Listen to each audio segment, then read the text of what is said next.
सिरमटोली सरना स्थल को लेकर के विवाद जो है लगातार गहराता हुआ नजर आ रहा था और अब तमाम जो आंदोलन का जरिया होता है, चाहे वो शव यात्रा की बात करें, मानव श्रृंखला की बात करें, उसके बाद रात्रि बंद की बात करें, उसके बाद अब कहीं ना कहीं एक छोटा सा पहल दिख रहा है कि सरना स्थल के समीप जो रैंप है उसके सामने से जो ज़मीन है थोड़ा सा मिट्टी समतल किया जा रहा है। हमारे साथ बात करने के लिए गीता श्रीराम है।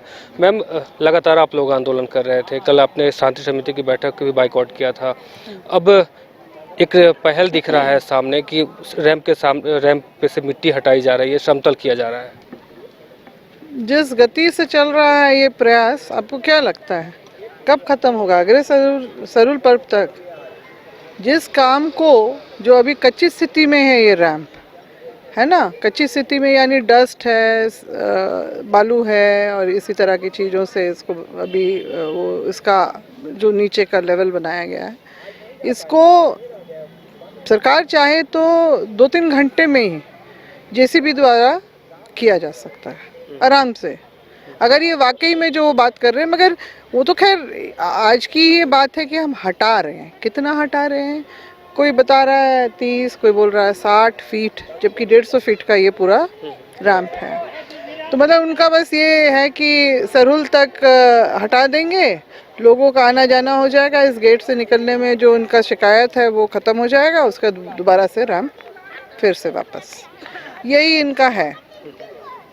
और क्योंकि उससे पहले 2 दिन पहले जिस दिन हमने समीक्षा बैठक रखी थी यहाँ पर, उसी दिन पूरा प्रशासन यहाँ पर मतलब सिविल पुलिस दोनों आके यहाँ पर अपना पूरी चहलकदमी करके गया। और फिर अगले दिन भी आके इन लोगों ने दोपहर में फिर जो है इस जगह का मेजरमेंट नापी वगैरह करवाया।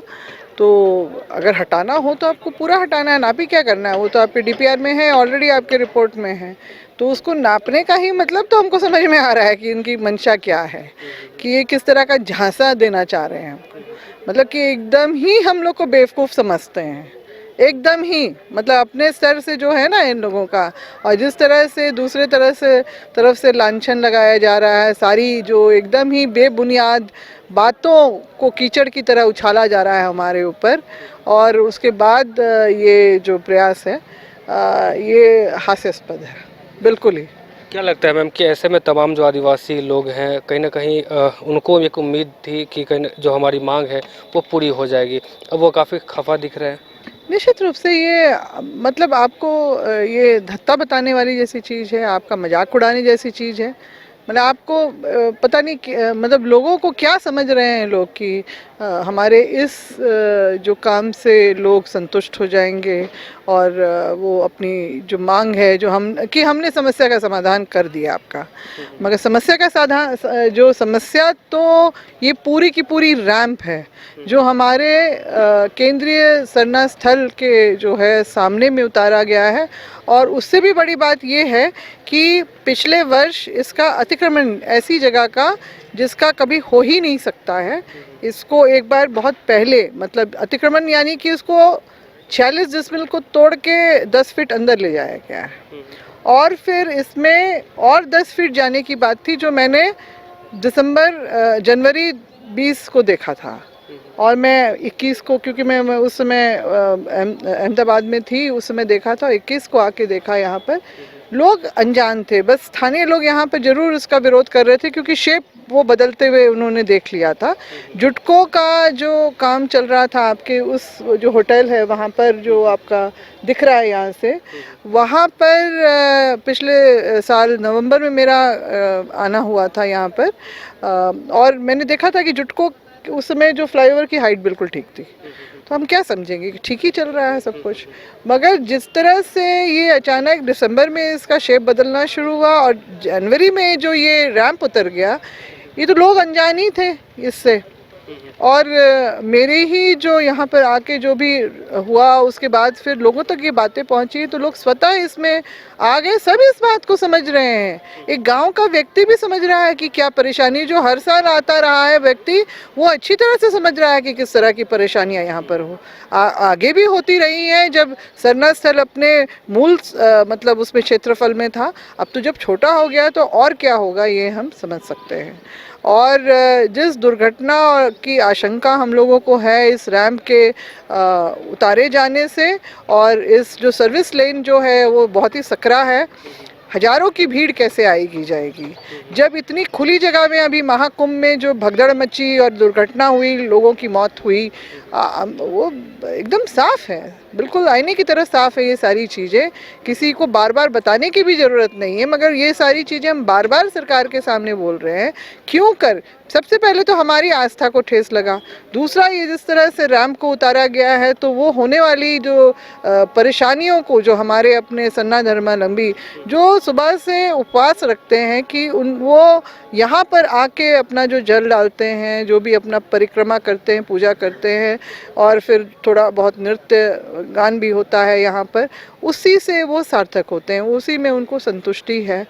तो ये सबको इस परंपरा को तोड़ने का जो इशारा षड्यंत्र रचा गया 2022 में मेरे ख्याल से, क्योंकि 2022 में ही ये सरना भवन जो पीछे आपको दिख रहा है इसी सरना स्थल में, उसका शिलान्यास जो है मुख्यमंत्री उस समय भी हेमंत बाबू ही थे, तो उनके द्वारा किया जाना था। और मुझे फ़ोन पे सूचना मिली थी कि ठीक गेट के सामने जो है ड्रिलिंग हो रही है और ज़रूर कोई पिलर स्पैन भी खड़ा होगा। जिस व्यक्ति ने मुझे सूचना दी, हम तुरंत पहुँचे यहाँ पर। मुख्यमंत्री तो नहीं आए थे उस समय, मगर पथ निर्माण विभाग के जो इंजीनियर इन चीफ अपनी पूरी टीम के साथ बैठे थे। हमने ये बात कहा उनसे कि इस तरह की बातें आई और हम देखते हुए आ रहे हैं ये ड्रिलिंग वगैरह की किस लिए हो रहा है। बोले नहीं ऐसा कुछ नहीं है, ये जस्ट प्रोसेस का हिस्सा है, और हमने डीपीआर ऑलरेडी ऐसा बना लिया है कि क्योंकि हम भी सरूल का ये जो शोभा यात्रा को हम भी देखते हैं, जानते हैं इसके बारे में, तो डिज़ाइन इस तरह से किया गया है कि किसी को कोई तरह की परेशानी नहीं होगी।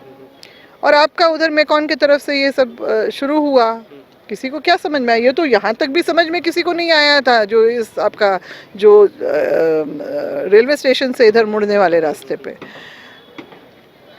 अब हम लोग जान रहे हैं कि रैंप जो है बहुत गलत तरीके से उतारा, ये था ही नहीं ओरिजिनल, और ये बात जो एक हमारे पास प्रमाण भी हाथ में आ गया है कि ये जो है आपका कांटा टोली से सिरम टोली से कनेक्ट करते हुए जो कनेक्टिंग फ्लाईओवर एलिवेटेड कॉरिडोर जो इस प्रोजेक्ट का नाम दिया गया है, वो आगे बढ़ते हुए जो है आपका ये जाएगा आपका पटेल चौक, राजेंद्र चौक, मेकॉन के पास में ऐसे उतरेगा, जो भी है उतना डिज़ाइन ये ही था। और वहाँ से हो रहा है तो पूरे शहर भर में, हमें तो विकास विरोधी भी कहा, अरे भाई शहर भर में ये हो रहा है, हमें तो अच्छा ही है कि इस तरह का हो निर्माण, तो बढ़िया बात है। मगर आप देखेंगे कि कांटा टोली चौक के पास से जो बहू बाजार में जो रैंप इसी तरह से उतारा गया है, वो भी डिज़ाइन चेंज करते हुए, हाँ डीपीआर में चेंजेस वहाँ भी आए, वहाँ पर देखिएगा आप आज भी वहाँ पर जाम लगता है। तो मैम क्या लगता है कि आपने कई मंत्रियों से भी मिला है, आपने कई नेताओं से भी मिला, उस आप के राजू जो कांग्रेस के प्रभारी हैं उनसे भी आपकी मुलाकात हुई, तो इन तमाम मुद्दों पे कुछ बातें हुई आपकी? नहीं, देखिए ये पार्टी का मामला है ही नहीं, ये सामाजिक मुद्दा है।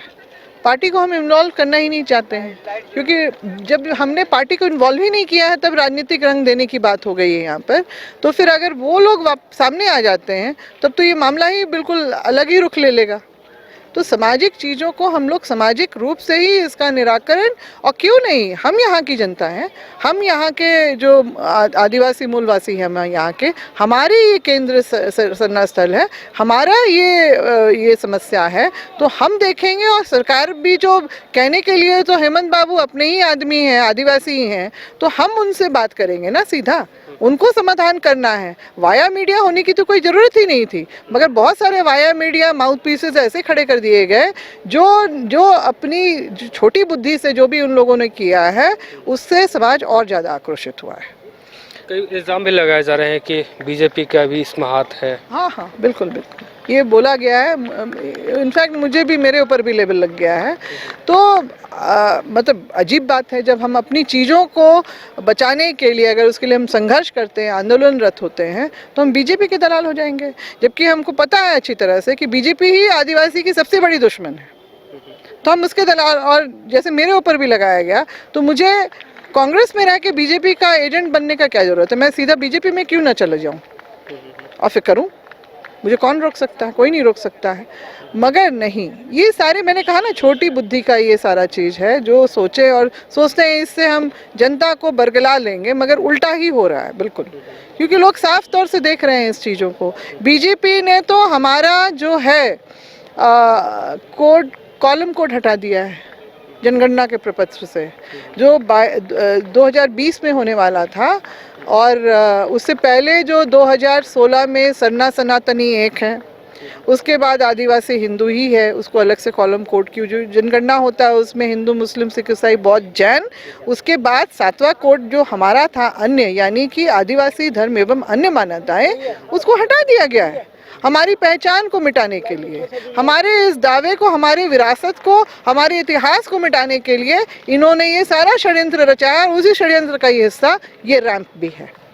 अब आगे की रणनीति क्या होगी? क्योंकि 2022 के ही सर्वे में सरूल शोभा यात्रा को देश भर में 5वां स्थान मिला, तो निश्चित रूप से ये तो बातें गई वहाँ तक कि जिस समुदाय को हम लोग अपने घेरे में लेना चाह रहे हैं, इनका पहचान, अस्तित्व, सब कुछ मिटाना चाह रहे हैं, इनका सब कुछ विरासत मिटाना चाह रहे हैं, ऐतिहासिकता मिटाना चाह रहे हैं, इनके संवैधानिक अधिकारों को भी जो मिट जाएगा आगे चल के, ये तो अपनी भव्यता से आगे जा रहे हैं। तो ये षड्यंत्र उसी समय ही शुरू हुआ है, और ये रैंप जो है ओरिजिनल डीपीआर में नहीं था, क्योंकि वो प्रमाण हमारे पास आ गया है और ये उसी के तहत में उतारा गया है, और कहीं ना कहीं जो है हमारी सरकार भी इसमें कहीं ना कहीं घुस गई। अब उनकी सहमति थी, नहीं सहमति थी, या जानकारी थी, नहीं जानकारी थी, मगर जो भी हुआ, अगर जब भी उनके संज्ञान में आया, ये हमने जनवरी में, अभी तो 4 दिन बाद सरूल है, जनवरी से ही हमने उनको संपर्क करके लिखित रूप से तो 2 बार दे दिया, मैंने खुद दिया है। एक 22 जनवरी को दिया था, दोनों सरना स्थल की ये गड़बड़ी के उसमें, और इस रैम को हटाने की बात को लेके, और जब 24 को जो बाकी हम लोग संगठनों के साथ भी जो उन्होंने मुलाकात की, उसमें मैंने दोनों का अलग अलग ज्ञापन बना के दिया है, और इन जो निकम्मे लोग जो है ना, जो माउथ पीस बने हुए, इनके बारे में भी लिख के दिया गया है, क्योंकि ये केंद्र सरना समिति के जो अध्यक्ष बने फिरते हैं ये लोग, ये अखिल भारतीय आदिवासी विकास परिषद, जो इस पूरे शोभा यात्रा के प्रारूप बनाने वाले, इस जगह को, इस सरना स्थल को अतिक्रमण मुक्त कराने वाले बाबा कार्तिक उरांव का जो है ये संगठन, आदिवासी संगठन देश का सबसे पुराना संगठन है, राष्ट्रीय स्तर का एक संगठन है, और उसी की उप समिति है ये केंद्रीय सरना समिति, जिसकी सिर्फ और सिर्फ जो जिम्मेदारी है कि समाज की जो है सामाजिक, सांस्कृतिक, धार्मिक जो गतिविधियों को देखना, उसके संरक्षण में काम करना। मगर ये लोग तो दूसरा ही इन लोगों ने रूप ले लिया है, और अपने हिसाब से ये लोगों ने चलाना शुरू किया है। आज भी कई लोग है मुख्यमंत्री से मिलने गए, उन्हें सरूल के लिए न्योता देने गए हैं, यही लोग गए हैं, और कौन गया है? समाज तो नहीं ना गया है। हमारे पास भी इनडायरेक्टली ये बात आई थी कि मुख्यमंत्री जी मिलना चाहते हैं, और साथ में, क्योंकि ये भूमिका जो बांधी तो उनको लगा शायद लोग दौड़े दौड़े चले जाएंगे, मगर नहीं, हम लोग पहले यहाँ आए और देख के तो फिर अब किसी का भी मन नहीं है उधर जाने का, तो हम क्या न्योता देंगे? जो देंगे वो देंगे, समझेंगे, मगर हम तो उनका भी हम स्वागत नहीं करने वाले हैं, वो चाहे इस राज्य के मुखिया ही क्यों ना हो। मगर जिस तरह की ठेस उन्होंने हमारे जो इस आस्था पे पहुंचाने का, और हमारे ऊपर जो प्रताड़ना की गई है इस पूरे समय में, हम उसके लिए तो उनको माफ़ हम नहीं कर सकते हैं इस तरह से। और जो प्रमाण आया है तो सरकार खुद कटघरे में अब खड़े होने की तैयारी खुद कर ले। आगे की रणनीति क्या होगी? रणनीति है, बन रही है हमारी, आपको जल्दी ही पता चल जाएगा। धन्यवाद। तो ये हमारे साथ पूर्व मंत्री गीताश्री उरांव थी। इनका साफ तौर पे कहना था कि हम रणनीति बना रहे हैं और आगे भी जो हमारा आंदोलन है वो चलता ही रहेगा। साथ ही उनका ये भी कहना है कि मुख्यमंत्री हेमंत सोरेन भले ही राज्य के मुखिया हैं, लेकिन हम उनका स्वागत है अब इस सरूल के उपलक्ष्य में जो सरना स्थल है वहाँ पहुँचने की थी, उनको नहीं कर सकते। फिलहाल अब देखना दिलचस्प होगा कि हेमंत सोरेन अब इनकी बातों को कितनी गहराई से लेते हैं और इनकी जो वार्ता है अब आगे कहाँ कुछ तक पहुँच पाता है। फिलहाल मुझे और हमारे सहयोगी अरुण को दी इजाज़त। देखते रहिए न्यूज़ 22 को। धन्यवाद।